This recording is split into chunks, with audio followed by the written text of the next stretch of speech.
যদি বলি আপনার জীবনের সবচেয়ে গুরুত্বপূর্ণ গোপনীয় কথোপকথন বা কনভারসেশন কোনটা? আপনি কথা বলছেন, স্বয়ং সৃষ্টিকর্তা আপনার কথা শুনছেন এবং উত্তর দিচ্ছেন, এইরকম একটা কন্ডিশন যদি থাকে বান্দার জন্য, তাহলে কেমন হয়? বন্ধুরা, অবশ্যই এরকম একটা কন্ডিশন বান্দার জন্য আছে পবিত্র কোরআনে, যেখানে বান্দা যেটা যেটা বলবে আল্লাহ সেটা সেটা শুনবে এবং উত্তর দিবে। এবং কোথায় আছে সেই পরিস্থিতিটা এখন আমি আপনাদেরকে জানাবো। আমরা যাবো এখন সূরা ফাতিহায়। সূরা ফাতিহা সম্বন্ধে হাদিসে কুদসিতে আছে, আমার বান্দা যখন সূরা ফাতিহা নামাজে অথবা যে কোনো জায়গায় পাঠ করে, তখন আমি আমার বান্দার প্রতিটা কথার উত্তর দিয়ে থাকি। এবং কিভাবে উত্তর দিয়ে থাকে সেটা এখন আমি আপনাদেরকে জানাবো।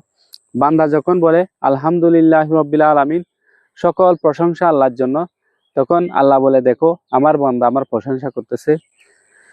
আর রহমানির রহিম যখন বান্দা বলে, তখন আল্লাহ বলে, দেখো আমার বান্দা আমার মহিমা ঘোষণা করতেছে।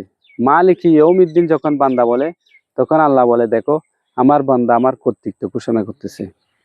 ইয়াকা নাবুদু ওয়া ইয়াকা নাস্তাইন যখন বান্দা বলে, তখন আল্লাহ বলে, এই বিষয়টা আমি এবং আমার বান্দার ভিতরে ভাগ করে নিয়েছি। কারণ হচ্ছে ইবাদত, এখানে বান্দা ইবাদত করবে এবং সাহায্য চাইবে। সাহায্য চাওয়াটা আমার বান্দার হক এবং ইবাদত করাটা হচ্ছে বান্দা করবে, হকটা হচ্ছে আমার। সেজন্য ইবাদতের বিষয়টা আমার কাছে রেখেছি এবং সাহায্য চাওয়ার বিষয়টা আমার বান্দাকে দিছি। আমার বান্দা আমার কাছে যেটা চাবে আমি সেটাই দান করব।